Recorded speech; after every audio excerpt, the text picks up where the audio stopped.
Hey there, my 5 faithful listeners, and anyone who randomly stumbled upon this episode. My name is Lydia, and this is the Lydia Todd Pod. It's probably not a good idea to start a podcast because your last name rhymes with pod.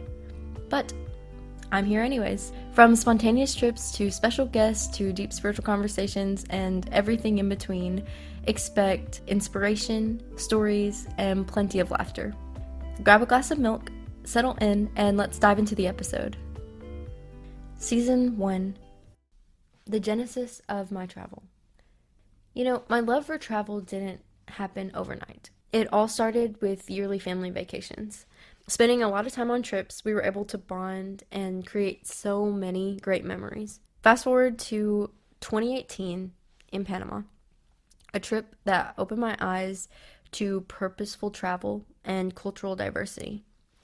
I have a friend. She is still very much my friend and very much alive. Her name is Jada, and she is from Georgia. She and I met at a camp, and it was a great camp, a great time, and I really loved what she was telling me about these mission trips that her church went on. I was super interested, never had been out of the country, excluding one time where I went to Canada when I was like 7. We drove over the border, saw Niagara Falls. But other than that, I hadn't been out of the United States. She said that there was some every summer to Latin America. They went and visited Panama or Costa Rica or Peru or other places. So I said, send me the details. I did a ton of research on it, and then I pitched it to my parents. I was like, hey, let me go out of the country by myself with my friend Jada. And after a lot of convincing and showing them that I knew what I was talking about, they let me decide to go. 2017 was when I pitched it to them. 2018 was when the mission trip took place. Jada ended up not being able to go, so she had to back out. But I didn't let my parents know, and that was just so that I could still go on the trip. I never told them, I did tell them eventually, but I didn't tell them before I went on the trip that she wasn't going anymore. So I didn't know anybody on this trip. Got on a plane, flew for the first time, and it was really cool. I got to meet a lot of people in the airport. We all had matching shirts, so it was easy to find people. I was 17 at the time, so I wasn't even legally an adult, and so I had some questioning at customs because, they didn't want to let a child into the country without their family, but I got through, had a wonderful time in Panama, and really fell in love with just meeting new people in a culture so different from mine. It ignited a flame in me.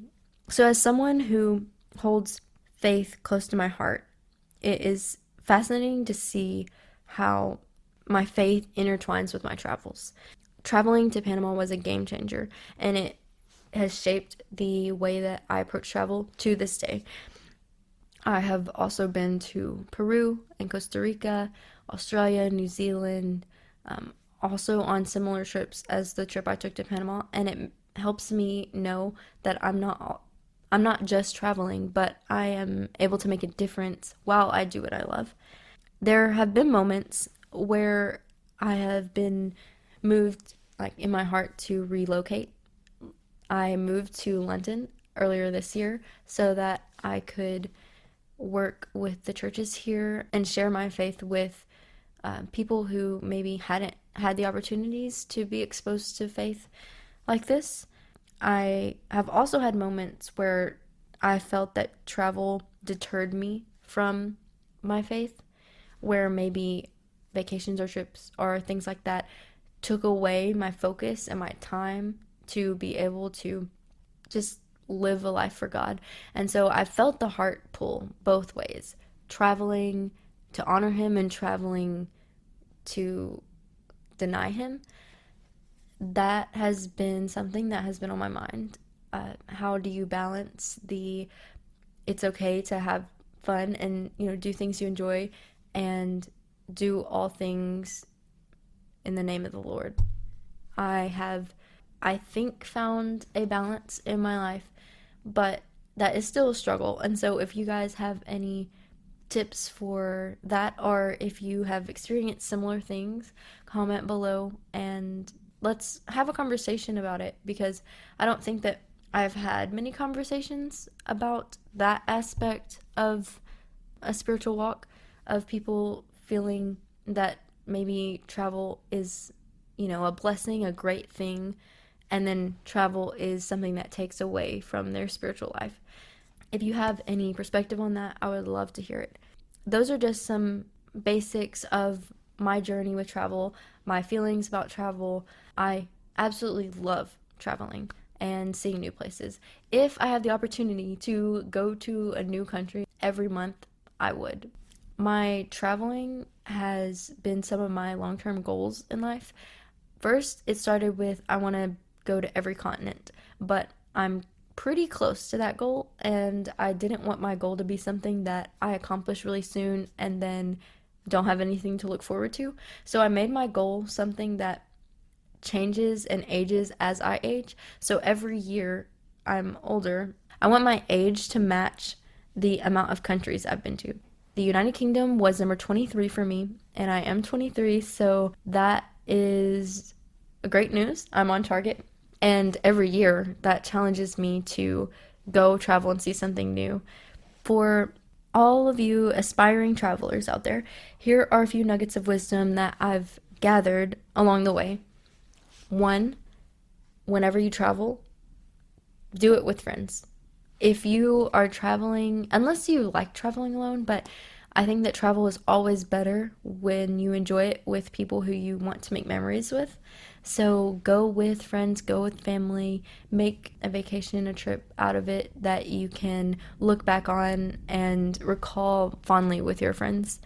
Another piece of wisdom that I've gained from traveling is go with an open mind. If you think I might not like the culture, I might not like the food, I might not like the people or the lodging or whatever, you are probably gonna be surprised. You might be wrong, and you won't find out until you put yourself out there.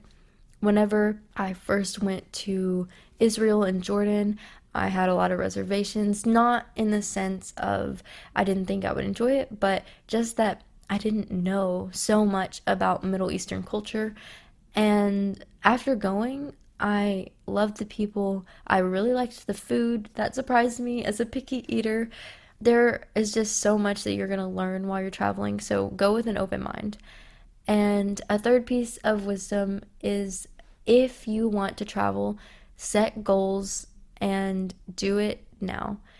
Don't wait until, oh, I'll wait until retirement to take a trip or something. You might not be able to, I don't know, uproot your whole life and move every month around the world, but make a goal to take a trip every year to a new place, a new city, or even a new country.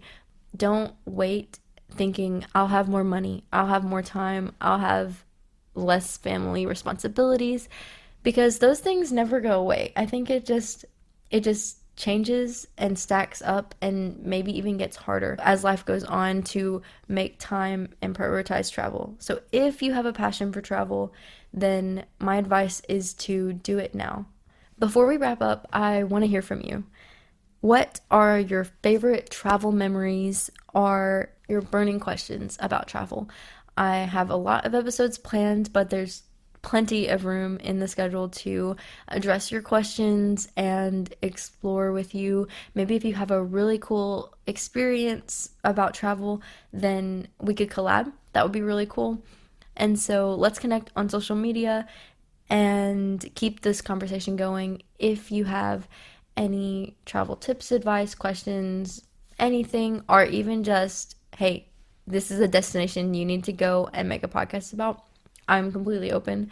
I would love to go wherever it is, probably. 5 years ago, I had only been to 2 countries. Now I've been to 23. So if you're thinking, this is the end for me, it's too late for me to start traveling, wrong. You can travel if you want to. I hope this episode inspired you to embrace some of the beauties of travel and maybe to travel yourself. If not, if you still like to hear about other people's travels, there will be plenty coming your way. Thank you for joining me in this Travel and Me episode. As we wrap up this episode of the Lydia Todd Pod, I want to express my heartfelt gratitude for you spending time with me. This really challenges my belief that I only have 5 consistent listeners. If you have any thoughts, topics, or questions you'd like me to explore further on future episodes, please reach out on one of my socials. I hope that our conversations have brought you inspiration and joy. If you have friends or family who might be interested in our conversations, don't hesitate to share the podcast with them.